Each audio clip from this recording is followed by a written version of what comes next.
नमस्कार, मी अतुल जैन. अतुल आपली बातमीमध्ये आपल्या सर्वांचं हार्दिक स्वागत करतो.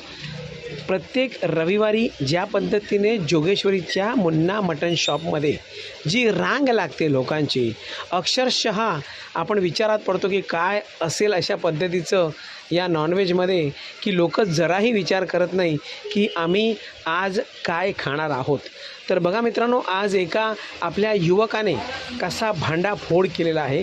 ज्या पद्धतीने आपण मटण खात असतात ते बकऱ्याचं किंवा काय हा असा विषय असतो आणि त्यामध्ये काय मिक्स केलं जातं हे तुम्हाला कळत नसतं. आणि अशाच पद्धतीने आपण पाहिलं असेल की त्यामध्ये कुत्र्याचंही घातलं जातं आणि गौमांसही घातलं जातं. अशा पद्धतीने ज्या पद्धतीने मटण विकलं जातं आणि आपण डोळे बंद करून प्रत्येक रविवारी ताव मारत असता, तर हा ताव मारताना याच्यापुढे तुम्हाला आता विचार करावा लागेल.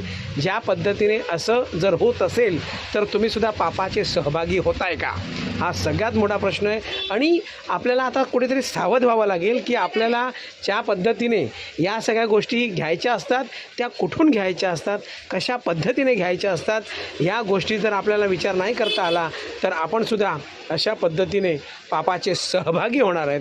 आणि आज या मुन्ना मटण शॉपवर गौमांस विक्रीबाबत जोगेश्वरी पोलीस ठाणे या ठिकाणी कारवाई झालेली आहे आणि त्याचं दुकान या ठिकाणी सील करण्यात आलेलं आहे.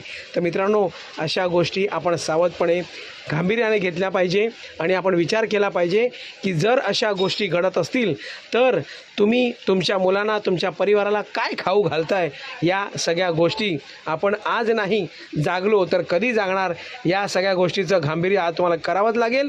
आणि यापुढे तुम्ही कोणाकडनं वस्तू घेणार आहात या गोष्टी जर तुम्ही विचार नाही केला तर या गोष्टीसाठी तुम्हीसुद्धा पापाचे सहभागी होणार. मी इथेच थांबतो. अतुल आपली बातमीमध्ये पुन्हा भेटूया. थँक्यू. जय जय.